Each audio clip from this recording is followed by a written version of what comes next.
उपचुनाव है महज 4 जगह और उसके लिए लालू जी बीमार हैं। इस हालत में खरीदने आज बेचने का कहाँ मामला है भैया, अभी तो चुनाव हो रहा है। पार्टी अन्य पार्टियों से अलग है क्योंकि इसका उद्देश्य सिर्फ चुनाव। सुराज चारों तरफ दिखाई और सुनाई देने वाला है कि नरों के साथ बदसलूकी हुई, बदतमीजी हुई। आप देख रहे हैं MA न्यूज। देखिए, हम तो आए हैं कल रामगढ़ से और बाकी जगह भी हम गए ही हैं। सभी जगह बल्ले बल्ले है एकदम एनडीए के पक्ष में। चारों सीट एनडीए भारी मतों के अंतर से जीतेगा, बिल्कुल उसमें कहीं कोई शंका है ही नहीं। तेजस्वी यादव कल दावा कर रहे हैं कि झारखंड में जो सरकार बनाएंगे 18 सीट यहाँ जीते थे और जीतेंगे ही, क्योंकि हम लोग जनता के लिए काम करते हैं। भैया, अब इसी से आप अर्थ लगा सकते हैं कि लालू जी को ले जाना पड़ा एक चुनाव क्षेत्र में। कितनी परेशानी में आरजेडी है, इसको आप महसूस कर सकते हैं। वरना यह कोई आम चुनाव नहीं था, उपचुनाव है महज 4 जगह और उसके लिए लालू जी बीमार हैं इस हालत में। और 3 मिनट 4 मिनट उन्होंने भाषण दिया। स्वास्थ्य उनका ठीक नहीं है, ऐसी स्थिति में भी उनको वहाँ ले जाना आरजेडी की परेशानी इसी से पता चलता है। तेजस्वी यादव ने कल ये कहा कि नीतीश कुमार मुंह से महात्मा गांधी बोलते हैं, दिल में गोडसे रखते हैं और बिहार में आरएसएस भी। देखिए, ये कोई सर्टिफिकेट नीतीश कुमार जी को तेजस्वी यादव जी से लेने की ज़रूरत नहीं है। नीतीश कुमार जी सर से लेकर पांव तक सोशलिस्ट हैं, समाजवादी हैं। इसलिए कोई इस तरह का आरोप उनके ऊपर कोई भी लगा रहा है तो समझिए कि एक तरह से अपने आप को दिवालिया है, सीधे हर तरह से इस बात को साबित कर रहा है। लालू यादव कह रहे हैं कि मोदी को साथ नाम का कोई चीज नहीं है, उखाड़ फेंकेंगे। अरे अब क्या उखाड़ फेंकेंगे लालू जी, जितना वो बोलते हैं उखाड़ फेंकेंगे उतना ही एनडीए बढ़ते जा रहा है। सर, ये मल्लिकार्जुन खड़गे उन्होंने कहा है कि जिस तरीके से विधायक को खरीदते बकरी दावा। अरे अभी विधायक खरीदने आज बेचने का कहाँ मामला है भैया, अभी तो चुनाव हो रहा है। अब अभी वोटिंग होना बाकी है, अभी इसमें खरीद बिक्री का क्या मामला है। सिर्फ 1 से 1.5 महीने पहले बनी पार्टी जनसुराज बिहार में 4 विधानसभा सीटों पर अपने उम्मीदवार उतारी है। जो चारों उम्मीदवार हैं वो समाज सेवी हैं, समाज के बीच काम करने वाले लोग हैं। और जिस तरीके से उनकी चर्चा होती रही है चुनाव प्रचारों के दौरान में, ये साबित करता है कि बिहार की जनता विकल्प की तलाश में थी। परिवारवाद, पैसा, बाहुबल की राजनीति को नकार कर, दरकिनार कर बिहार के सामान्य वर्ग से आने वाले आम समाजसेवी, आम लोग उनको स्वीकार कर रही है। और इसी तरीके के परिणाम हमें चुनाव के नतीजों में भी देखने को मिलेंगे।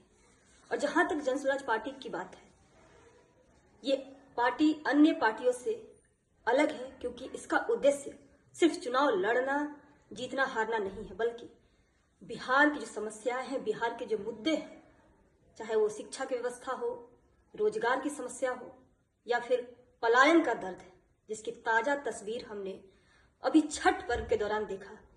कैसे हजारों की संख्या में लोग ट्रेनों में लटक कर आ रहे थे। जितनी मशक्कत उन्होंने घर आने के लिए की, उतनी ही जद्दोजहद वो वापस लौटने के लिए भी कर रहे हैं। इस पलायन के दर्द से निदान कराना जनसुराज का उद्देश्य है।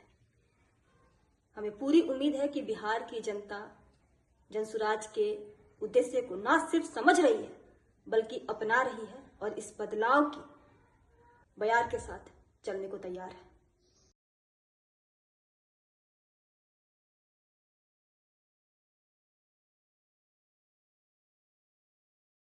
चार जगह बाई इलेक्शन की वोटिंग है। हमारी पार्टी जनसुराज चारों जगहों पर बहुत ही मजबूती के साथ खड़ी है। हमने बहुत ईमानदारी के साथ मेहनत की है और बहुत ही मजबूत लड़ाई लड़ी है।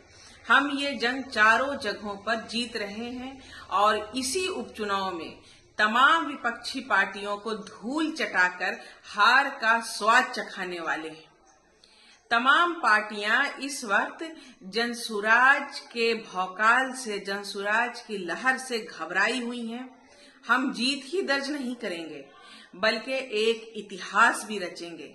आम जनता जनसुराज में ही बिहार का राजनीतिक भविष्य देख रही है। अब वो बंधुआ मजदूर रहना नहीं चाहती। अब जनसुराज ही जनसुराज चारों तरफ दिखाई और सुनाई देने वाला है।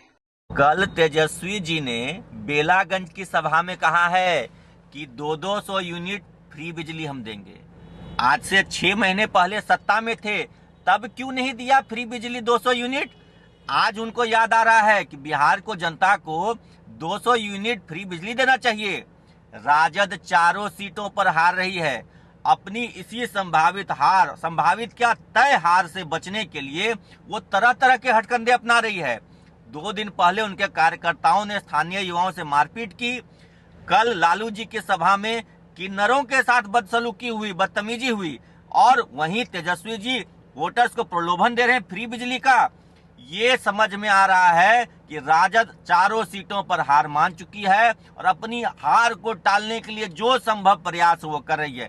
लेकिन जनता समझदार है, जनता होशियार है, जनता जानती है कि ये नेता विपक्ष में रहकर केवल बड़े बड़े वादे करते हैं, सत्ता में रहकर जिनको जनता की याद नहीं आती, जनता कोई बिजली की समस्या नहीं सोचती।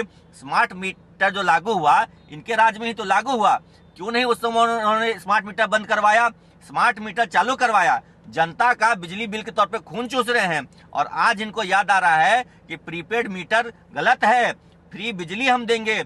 ये सब अपनी हार को देखकर अपनी रणनीति बदल रहे हैं और जनता को लुभाने का प्रयास कर रहे हैं, कहीं डराने का प्रयास कर रहे हैं तो कहीं बदसलूकी कर रहे हैं। इन सब हथकंडों को जनता समझती है। जनता वोट से जवाब देगी।